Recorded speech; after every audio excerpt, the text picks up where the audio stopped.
Happy Friday. I'm here for your mathy math for today. So I'm not going to make this video any longer than it has to be. I'm trying to make Fridays a lighter day to give people time to catch up, catch their breath, and breathe. I do promise that next week is going to be a little bit lighter because some of these math videos this week were a lot for you guys. So thank you for your patience.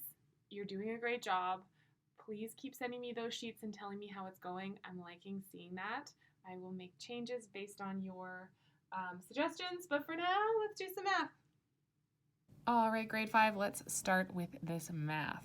Now, we have a pie graph here for our data management for Friday, and it says here is a pie graph to show students' favorite fruits. So here are all our students' favorite fruits. We have apples, bananas, grapes, and strawberries. Each fruit is represented by a fraction of this whole, a fraction of the whole. And so what you do is you ask your survey, and then you divide to find out how much of this circle is represented or would represent the number of people that responded, okay? So we can tell how many people responded. The more people respond, the bigger fraction of the circle will be represented. So which fruit was picked the most? Well, the biggest fraction is D. And we look over here to our key, and that's strawberries.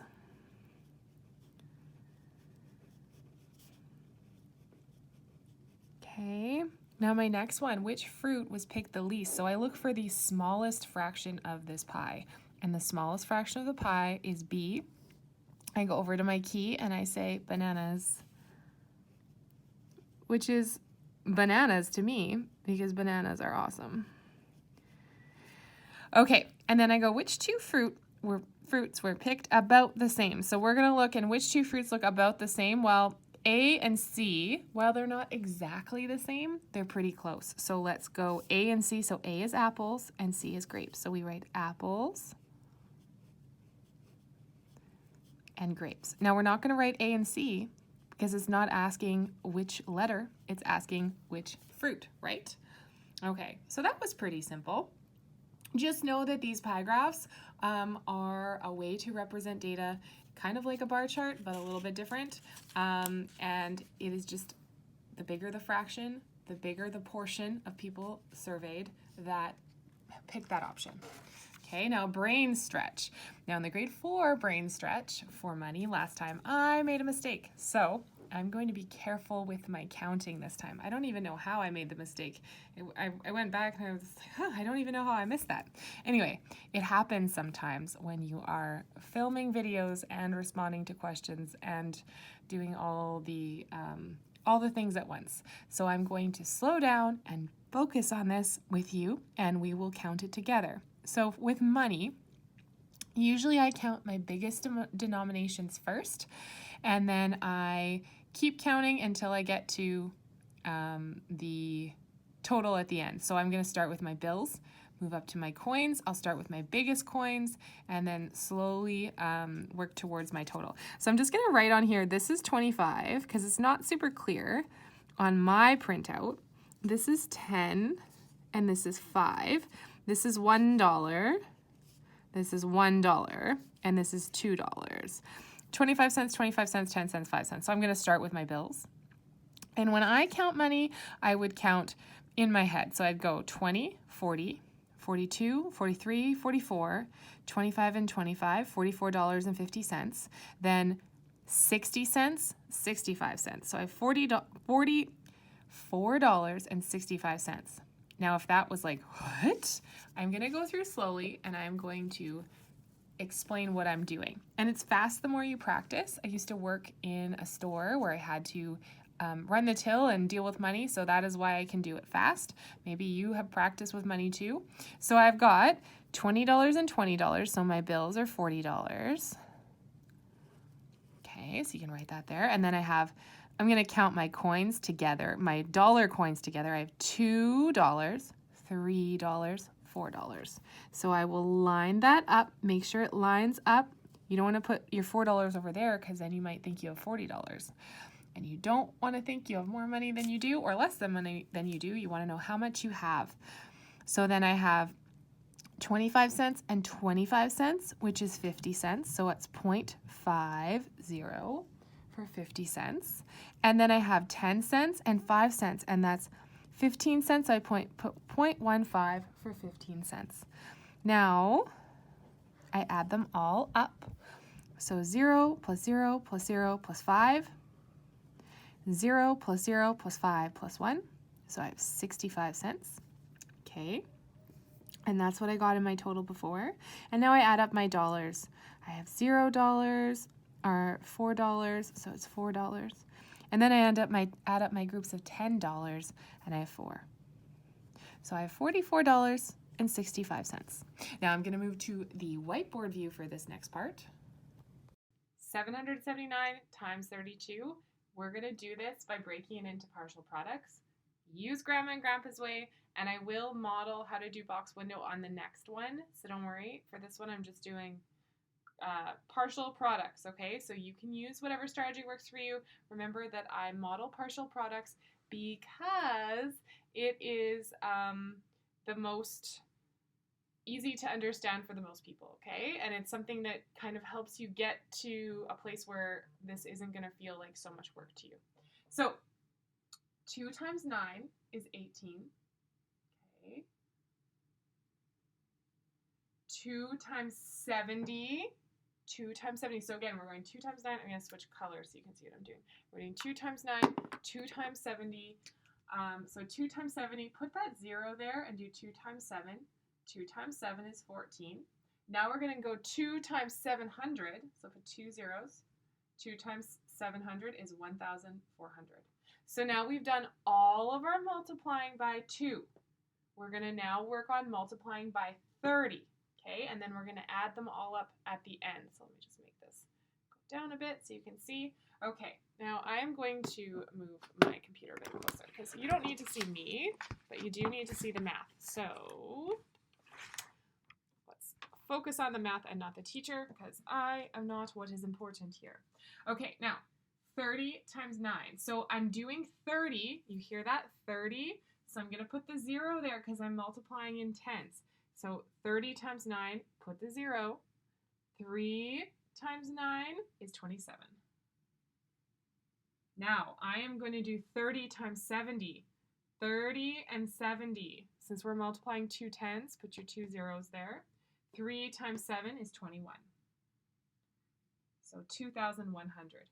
Now, 30 times 700. Whew! So there's 30. There's 700. Put the zeros there to begin with. It's going to make it easier for you to keep track of it. You could also write out 30 times 700 and do the counting of zeros like we did in class. Whatever is working for you. So now I have 7 times 3 because I've got my zeros there already. I have 21,000. Now, let's add them all together. My ones, I have 8 ones. My tens, I have 5. 5 and 7 is 12. 12 tens. Now I'm my hundreds, I have 1, 2, plus 4 is 6, plus 2 is 8, and then 9. 9 hundreds. Now for my thousands, I have 1, 2, 3, 4,000, and then 20,000, like in my 10,000 spot, there's a 2. So I have 24,928. That is a big number, guys. 24,928. Show you how you could use box window, and I'm modeling this because I know there are a lot of people who still love that method and it's really familiar to them and it makes sense. So the more times I model how to use it and model both that and partial products, the more it's going to make sense to everybody. Now, if you have a different strategy, go for it, people. So I'm going to do 395. Oh, I almost did a boo-boo. 90 and 5. Okay. And then I have 0 hundreds here, but I have 40 and 2. So you remember how this works? Anything times 0 is 0. So this is going to be 0 because all of these are times 0. We don't want that. But we do have these other ones to multiply. So 40 times 300. Remember, you just put the zeros. So I have 1, 2, 3 zeros to hold my place. And then you multiply 4 times 3, which is 12. Okay, now for this one, I look, okay, I have 2, it's 300 times 2. I have 2 zeros, and then I can do 3 times 2, which is 6. I move on to this one here. Now, 40 times 90, a 0 and a 0. 0, 0. 40 times 90, 4 times 9. So think, 4 times 9 is 36. I've already taken care of my 0, so it's 36 hundredths, or 3,600 if you're being correct. 90 times 2, so I put my 0 there, and I just do 9 times 2 is 18. 180. Okay, now I move on to this one. 40 times 5, so 4 times 5, 0 first, and then just do 4 times 5 is 20. 200. Then we move on to this one. 2 times 5 is 10. There's no tens to worry about. It's just 2 times 5 is 10 because it's just 2 and 5. All right, now I've got this big group of numbers to add. Now you can see how we want you to keep practicing getting towards either partial products or Grandma and Grandpa's way, because the bigger your numbers get, the more unruly this is going to become for you. Okay, but I still want to model it because I know it's important. So I'm going to do my adding up here. So I've got 12,000. Okay, I have 3,600. I have 200. Okay, so I've got all of those accounted for. Now I have 600, 180, and 10. Doesn't that 10 look out of place? He's not. It's not out of place, but I'm just going to erase this 5 because we've already done our math. I could erase this whole thing if I wanted because this is just here to help us add, but I'm going to leave it there, and I'm going to move my board closer and go through this with you. So I add my 1s. I add my 10s, which I have 8 plus 1, which is 9 10s. I add my hundreds, 6, 7, 8. Okay, here's a better way for those of you who love to use doubles. 6 and 6 is 12, 13, 14, 15. And I have 1,000 now because I had 15 tens, which is 1,500. Now I have 1,000 plus 2,000 is 3,000. 3 more thousand is 6,000. And then I have 10,000. So it's 16,590. Now, again, I'm not going to model this strategy anymore because it's just something for you to see so you can know that it's all the same. But don't panic, guys. If you're still using box window, don't feel bad about that. It's helping you to build your understanding, but try partial products, okay? Try just putting them underneath, and I'm going to model partial products for our last one today, and hopefully now that you've seen box window, and then try to follow along with the partial products, or if you're doing Grandma Grandpa's way, awesome, do that. However you're solving it is great. Just know that the box window method is awesome. It is really good to help you understand and keep those numbers straight, but try at least one with partial products, okay? Okay. Partial products, and I have an ELA meeting I need to attend in a few minutes, so let's get this done so I can go to my ELA meeting with you guys. 1 times 5, so again, I'm starting with my 5, that I'm going to multiply by 20. 1 times 5 is 5. Okay, and then 5 times 5, 5 times 50. I'm going to put my 0 here. 5 times 5 is 25, so 5 tens, 2 hundredths. My next one, 5 times 30, 300. I'm misspeaking. This is what happens when you hurry math. You shouldn't hurry math. So it's doing 5 times 300. So I've got my 2 zeros. 5 times 3 is 15. All right, now I'm on to the 20s. 20 times 1. 20 times 1 is 20. Now I move on to my next one. 20 times 50. So it's 20 and 50. So I have 2 zeros, 2 10, like multiples of 10. 20 times 50, so 2 times 5 is 10. So I put 10. Now I move on to this one. 20 times 300. So I've got 20 and I've got hundreds. 20 times 300. I put my zeros there and I can just go 2 times 3 is 6. Now let's add this all up. I have 5 ones. I have 7 tenths, I have 7 hundredths, and I have 1, 2, and then plus 6 is 8 thousandths. So it's 8,775. Okay, so now we're going to practice solving some problems with fractions. So it says, can you solve these fractions problems? And you can tune into the video if you need help, which you have done. So Ted completed 2/6 of his project. Ned completed 1/4 of his project. Fred completed 7/8 of his project. And Red, I love these names, completed 5/12 of his project. List the students in order from who completed the most of their project to the least. Now, this is similar to what we were doing the other day. And to do this, because we're still learning fractions, guys, I am going to draw it out. So we're going to pretend that their project is like this bar. And they're all the same size. They all have the same project to do. And we're going to pretend these are all exactly the same size because my drawing skills are a little wonky. Now, we're going to represent Ted's. So you could also, if you're kind of getting the hang of fractions and you can look at this and say, okay, I know how big each is, you can do that. Or you can stay tuned for this explanation. I've also heard some people suggest building with Lego. Awesome. If you have Lego and you want to build your fractions with Lego, go for it. I don't have Lego handy. I'm going to use the pictures because it's the least disruptive option. Okay. So 2/6, I'm going to break this into 6 pieces. 1, 2, 3, 4, 5. Okay, kind of.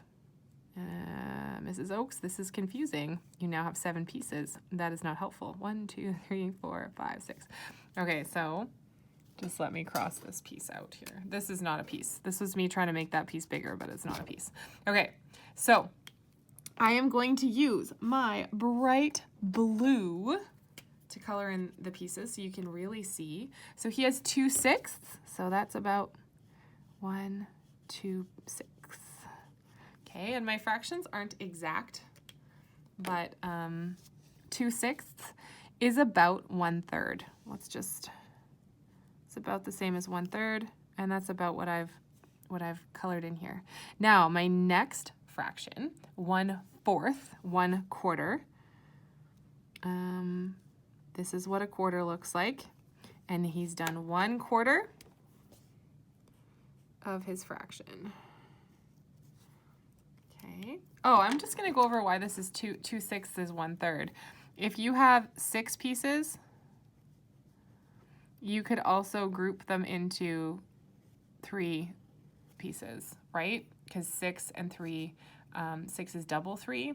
So if you divide back, you could go 6 divide by 2 is 3, and 2 divide by 2 is 1, and that'll give you your 1/3. And we'll get into this, and this is something you will explore in future years also, but I'm just putting 1/3 there if you can visualize that 2/6 is about 1/3. Okay, Fred completed 7/8 of his project. Now, I think Fred is the farthest along, so let's go 1, 2, 3, 4, 5, 6, 7. So I've broken it up into 8-ish pieces, and now I'm going to color in 7 of those pieces. 1, 2, 3, 4, 5, 6, 7. So Fred, I'm getting confused with all these hilarious names. Fred has completed this much of his project. He's almost done. And Red, well, Red has 12ths. So there's small pieces. 1, 2, 3, 4, 5, 6, 7, 8, 9, 10, 11. And he has only completed, he or she, I don't know, has only completed 5. So 1, 2, 3, 4, 5. 5/12. Now, if we look carefully, let's just double check that I colored that right. 1, 2, 3, 4, 5. Okay, and there. So if we look carefully, we can compare these now. We can compare to see who has completed the most of their project. Now, 6 and 12, these two look very similar, so let's just compare them. 5/12 is almost half, whereas 2/3 is 2/6 is a third. So 5/12 is almost half of the project, because 6/12 would be half of the project. So he's almost halfway done. He or she is almost halfway done. Now, 6/12 is half. I'm going to scribble that out so it's not confusing. Now, my drawings are probably not the best for you right now. So if you want to go and draw this on your own, or build it out of Lego, or take some paper and cut it up, awesome. I encourage you to do that. But we're going to go through and compare these as best we can. So my first one I have to compare, 2/6. Okay, so the most of their project to the least, the most person is going to be Fred. Fred has completed a lot of his project. The person who's completed the next highest amount of his project or her project is, so we've done Fred. The next one is Red. Red has 5/12. That's almost half. That's a lot. Red has completed 5/12 of their project. Okay. The next one is going to be Ted. Ted has completed quite a bit of his project. And the last one, the one that's taking their time with their project, is Ned. So this is the most. And this is the least. So greatest to least. All right. So Fred, Red, Ned, and Ted. Now I think that sounds like a Dr. Seuss book. All right. Now we're going to go to Gabby. Gabby studied 1/10 of her day on math facts, 4/6 on science, 3/12 on her spelling words, and 2/5 on her vocabulary words. Order the subjects in which Gabby studied the greatest to least. So I'm going to pause the video and use a ruler and make this properly for you, and I will be right back with your hopefully easier to see comparison. Okay? Okay, so I drew these and I used a ruler this time, so it's a little bit, well, I used a makeshift ruler because my ruler has legs and walked away. Thank you, children. But I've used a straighter edge to draw them, and I made them a little bigger so you should be able to see. So 4/6 is about this much, 2/5 is about this much, and 3/12 is about this much. So order the subjects from which Gabby studied from least to greatest. So 3/12, she studied science, or sorry, on her spelling words. So spelling was the least. That's the smallest.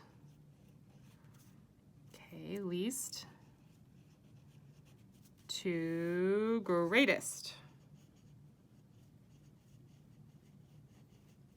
Woohoo, greatest. So spelling was the least. The next least one is 2/5, and that was her vocabulary. Vocabulary.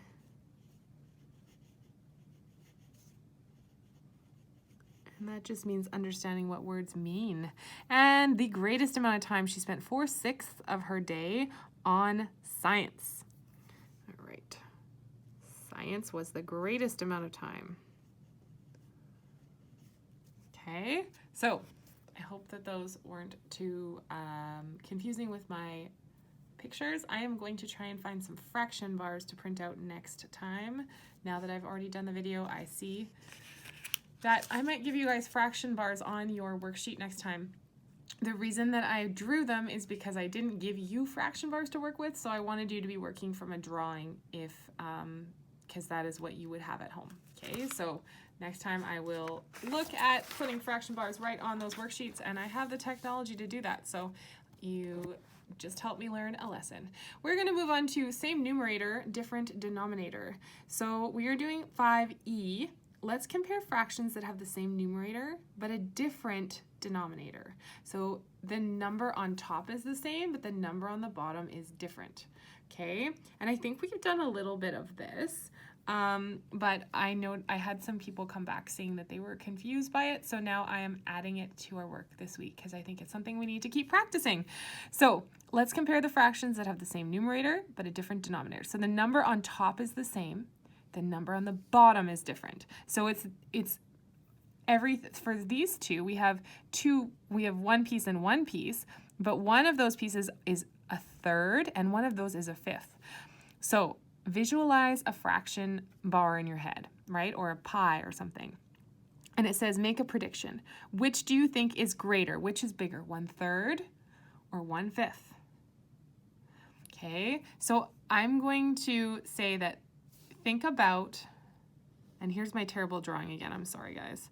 Think about here, if I have the same whole number and it's broken up into 3 pieces, or 1, 2, 4, 5 pieces. So there's my 5 piece, and my 3 piece takes up way more because it's only broken up into 3 pieces. It's like my analogy about a chocolate bar. And if you only have to share it with 3 people and everyone's getting an equal amount, you'll all get a bigger piece. But if there's 5 people, you're all going to have a smaller piece so that everyone can have an equal amount. So 1/3 is greater. And that is because the whole is split into fewer parts.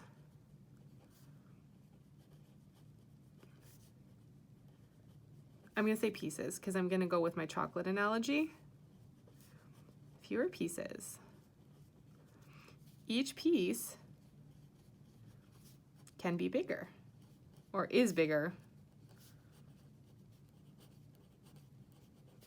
Now, check your prediction by shading the fraction models. Oh, look, this is what I'm talking about, fraction models. All right, was our prediction right? Yes, it was. All right, now we move on to the next part. The denominator is the number of equal parts in the whole. So the denominator is the number of equal parts in the whole.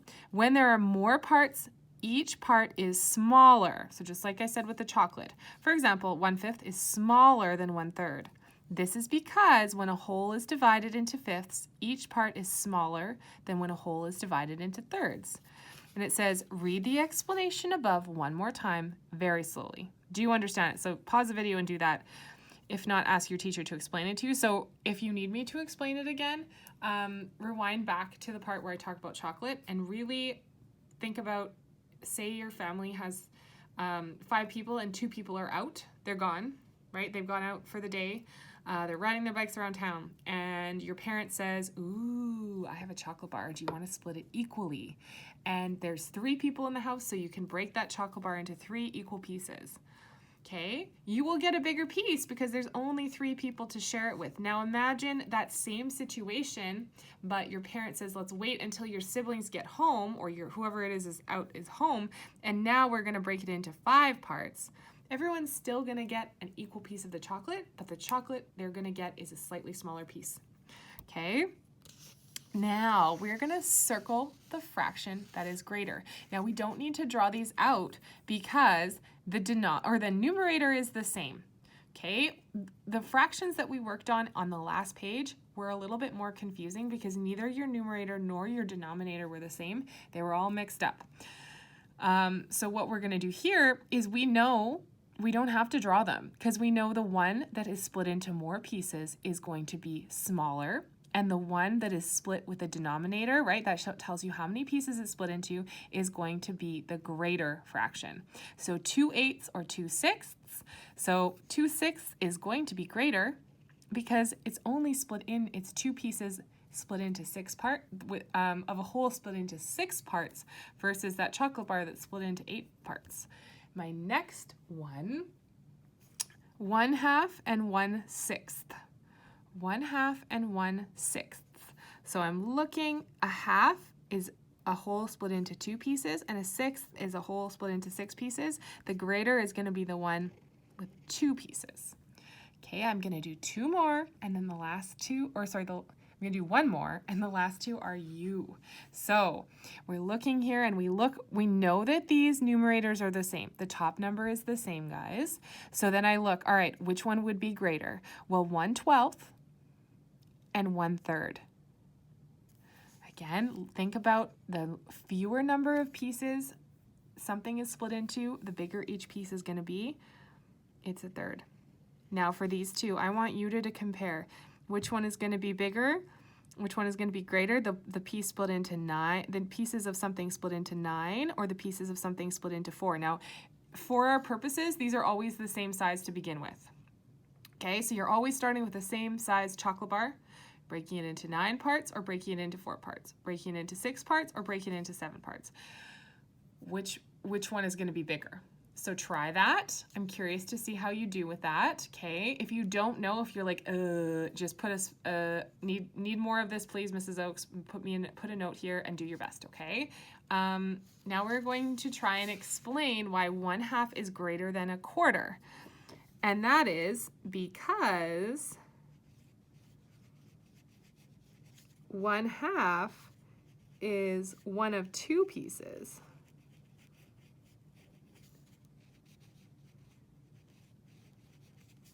For 1/4, the whole is split into, comma, is split into